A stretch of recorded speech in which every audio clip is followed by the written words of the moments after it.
কিছু ঘটনা ঘটবে এবং আপনি অনেক কিছুই জানেন। আপনি সম্প্রতি বলেছেন আপনি ফেনী থেকে নির্বাচন করবেন। আপনি বলছেন সামনে চমকপ্রদ কিছু ঘটনা ঘটবে। অনেক বিষয় আমি জানি, তবে তার দুটি দিক আছে। একটি সাময়িক কল্যাণ ও দীর্ঘমেয়াদী চ্যালেঞ্জ, অন্যটি কণ্টকময় পথ পাড়ি দিয়ে টেকসই সাফল্য অর্জন।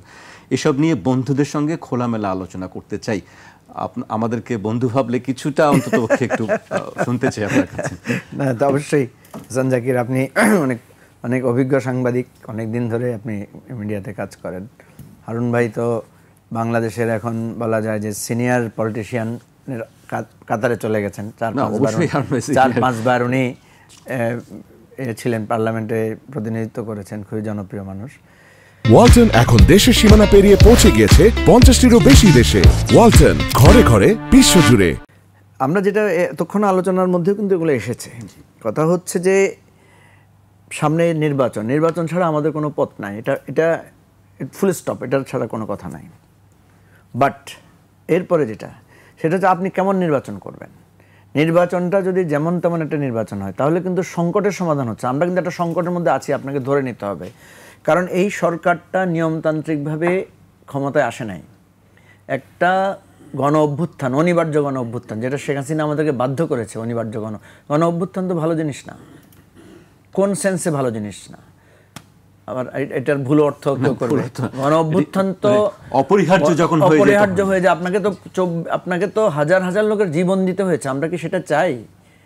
আপনার বহু জীবন প্রাণহানি ঘটেছে, মানে মানুষের জানমালের ক্ষতি হয়েছে না?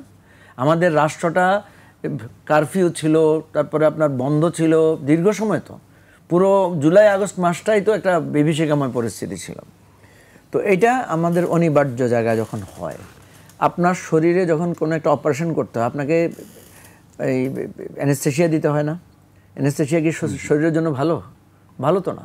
এবং অ্যানেস্থেশিয়ার দখল কিন্তু দীর্ঘ সময় ধরে থাকে। তাহলে আমরা অ্যানেস্থেশিয়া দিয়েছি, এখানে অনেক কাটাছেঁড়া করেছি, এখানে অনেক সেলাই টিলাই হয়েছে। এইরকম একটা জায়গায় আপনি যদি একটা ভঙ্গুর ইলেকশন করেন, তাইলে কিন্তু আপনি আরেকটা জটিল সমস্যার মধ্যে ঢুকে যাচ্ছেন। এই কারণে আমি বলেছি যে একটা দীর্ঘমেয়াদী সংকট, সাময়িক কল্যাণ, যে আমি একটা ইলেকশন করে কোনো মতো একটা সরকার করে ফেললাম।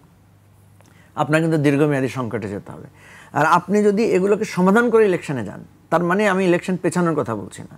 আমি বলছি এই সংকটের জায়গাটাকে আমরা চিহ্নিত করে নিয়ে এসেছি। দেখেন, গণপরিষদের কথা বলা হয়েছে না, যে এগুলো করার জন্য গণপরিষদের কাজটা কিন্তু আমাদের ওই যে ঐকমত্য কমিশনে আমরা কিন্তু সবাই মিলে আলোচনা করে ফেলেছি। সংবিধানের কি সংস্কারের দরকার, একটা মোটামুটি হয়তো 100 ভাগ পূর্ণ হয় নাই, 60 ভাগ 70 ভাগ কিছু 84টা বিষয়টা লেখা হয়েছে। সেখানে কিছু বিএনপি যেগুলো আপনার ধরেন নোট অফ ডিসেন্ট দিয়েছে, বিএনপি যদি এখন বলে যে ঠিক আছে নোট অফ ডিসেন্ট আমরা প্রত্যাহার করে নিলাম, তাহলে তো একটা বিরাট অ্যাচিভমেন্ট হবে। আমি যেটা বলতে চাচ্ছি যে এই নির্বাচন পদ্ধতি কিভাবে হবে, তারপর সংস্কার কি হবে, সনদ কিভাবে বাস্তবায়ন হবে, এই সব কিছুর মূলে হচ্ছে একটাই, সেটা হচ্ছে আপনার আগামী দিনের সংসদটা আপনি কীরকম করতে চান। খোলামেলাভাবে বলি, এইভাবে যদি নির্বাচন হয়, 24-এর মধ্যে হয়, নির্বাচনে দুইটা সংকট হতে পারে। একটা হচ্ছে নির্বাচন একতরফা হয়ে যেতে পারে।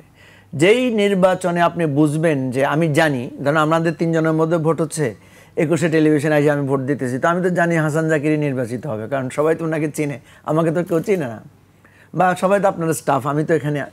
ফলে আমি তো এখানে বলতেই পারি যে আমি এই ধরনের ইলেকশনে যাব না, বা আমি এই ইলেকশনে গেলে তো হাসান জাকির ভাই হবে। আলটিমেটলি তো আমাকে ওনার সাথে একটা শত্রুতা জায়গায় যেতে হবে। এখানেই আমাদেরকে বলছি যে আমরা যদি একটা সমঝোতার ভিত্তিতে, আলাপ আলোচনার ভিত্তিতে সংকটগুলো সমাধান করে একটা নির্বাচনে যেতে পারি, তাহলে সমাধান হবে। এখন আপনি সমাধানটা এখনই শেষ করতে পারেন। সমাধানের জন্য কিন্তু আজকে পত্রিকায় দেখবেন আজকে অনেকগুলো আলোচনা এসেছে যে এই জুলাই সনদটা আমরা কিভাবে একই সাথে বাস্তবায়ন করতে পারি। এটা গণভোটের একটা কথা আসছে। তো এই জিনিসগুলো তো আপনি 100 ভাগ সবাইকে খুশি করতে পারবেন না, কিন্তু 90 ভাগ 80 ভাগ খুশি করে হলেও একটা সমাধান করে যদি ফেব্রুয়ারিতে ইলেকশন হয়, তাহলে দেখবেন এই যে আপনি প্রথম যে আলোচনাটা দিয়ে শুরু করেছেন, এই সন্দেহ সংকটটা অনেক কাটবে, আমি মনে করি কেটে যাবে।